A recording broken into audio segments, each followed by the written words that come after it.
Hey guys, welcome back to another episode of the Unknown Hobo. As always, I'm your host, forever confused. Maybe one day, no, I'm always going to be confused, Marlon. And today we are going to be discussing, well, as I said, this is a part of the grief series. So wherever you're listening to this, sounds weird saying the grief series, but yeah, wherever you're listening to this, whether it's on Spotify, Apple Music, YouTube, please check to see if there is a playlist for all the parts of this little mini series. And we're going to be talking about the second stage of grief right now, which is anger. And like we did with the first stage, let's go to the good old Googles to get the definition. So anger is a strong feeling of annoyance, displeasure, or hostility. And then like being used as a verb. Phil, someone with anger, provoked anger in whatever. Anyway, to be very mad, generally. So the really weird thing about the second stage of grief when it comes to anger is there's a few different ways people handle it, because there's a few different types of anger. Of course, there's like being passive aggressive, there's being actually fully aggressive, or overly aggressive, and there's not really an underly aggressive. I don't know if that's an actual word. If it is a word, let me know, message me, comment, let me know. Underly aggressive would be probably considered passive aggressiveness, if anything else. So when it comes to anger, and I can't exactly remember where I heard this when it comes to the healing process, or as I said, whatever place you're using anger in, whatever grieving situation is, whether I said like in the prior episode, whether it's work related or whatever it is. So generally the anger you would feel, I said, I can't remember exactly where I heard this, but the anger that you're feeling now, especially if it's overwhelming, could actually all be pent up anger from whatever you were dealing with before. And we're going to stay with the same theme of like work and gym life. Gym life might not be the best for this one, but let's say work. The situation we used in a prior episode was you got passed up for a promotion. And we could use a relationship for this one to make it a little bit more sense also. So you pass a stage of denial. You're there, you understand what's going on, and you're just mad about it. Oh, why did I not get this promotion? I know it was good enough to do this. I know this, whatever it is. And you're mad about it. Or in a relationship, you just have overwhelming anger towards the other person. And you're not really sure. Or you might be sure. Maybe it's about the way they treat you, whatever it may be. But apparently, one of the ways you can kind of decipher where that anger came from, it actually might be bottled up anger finally being released. So job wise, let's say you're trying the whole time, your manager, which I had a manager like this that I worked on for like 5 years, that would like chastise you because they know you couldn't really do anything else, or they know you want to get a promotion. So they purposely were having you do more work, and you wanting to get that promotion, you kind of like shut your mouth and dealt with it. Even though you know some of the stuff may have been disrespectful or some of the stuff that you didn't want to do, but you did it for the greater good, at least the perceived greater good of what would happen in your life, which there's nothing wrong with that. You're doing something to benefit yourself or your family or whatever it may be. You're trying to progress in some way. And for the relationship, it could be emotional abuse, physical abuse, whatever it may be.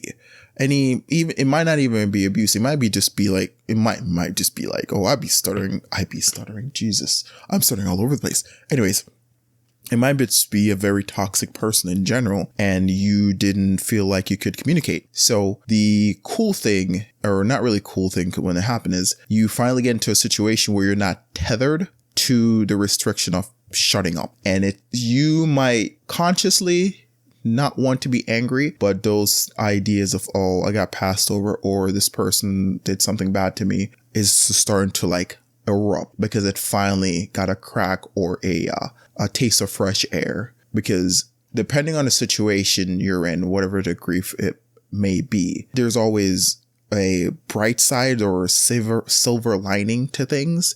In comparison, it's all a perspective when it comes to anger. And as I said, this whole series and this whole podcast is based on self-improvement.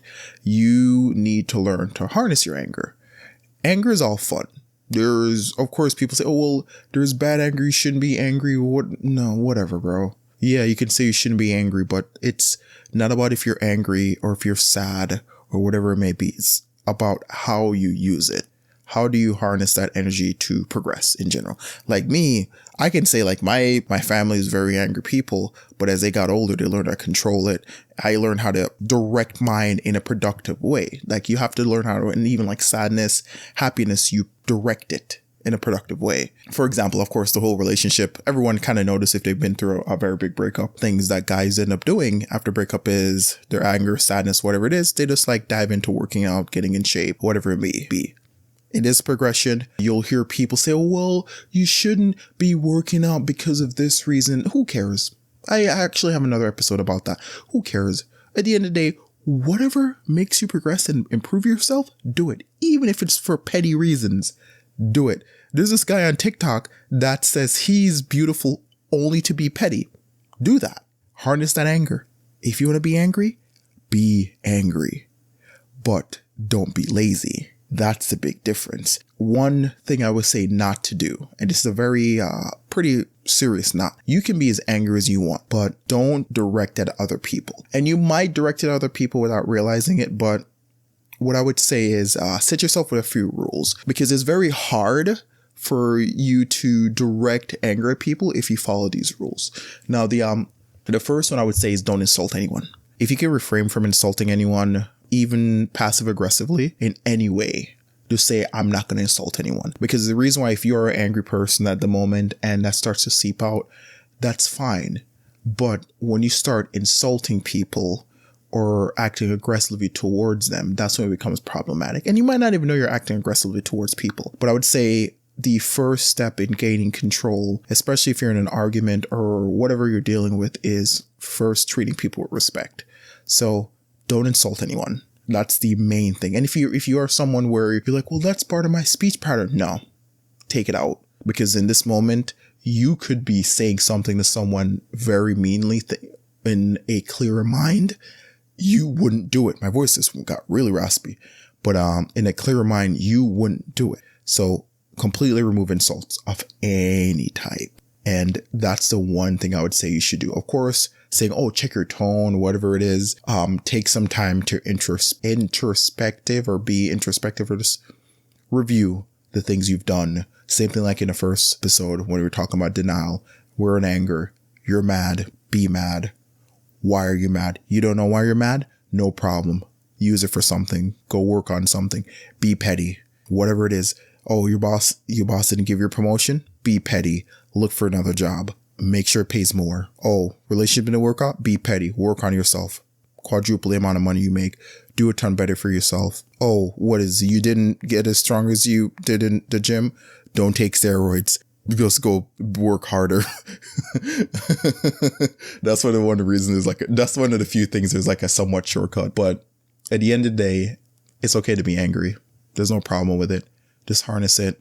Don't direct it at other people. Be respectful. Don't yell at people. Don't curse at people. And even if your normal speech pattern like mine, I'm very loud, so people might think I'm yelling. At least if you're being respectful and controlling your verbiage as best as you can, where I said if you're not insulting someone, at least if there's a misunderstanding, you can say, hey, that's my bad. I didn't mean to say that or whatever it is. But if you open that can of worms where insulting comes into play, if that person does not understand, you are attacking their ideas or the point they made, and you take it as a personal attack, it becomes problematic. So I would definitely say at that moment, just chill. Anyways, that's the end of this. Wherever you're watching this, please make sure you rate, comment, subscribe, download 5 friends and your grandma, specifically your grandma, because she's great. And I'll see you guys next time.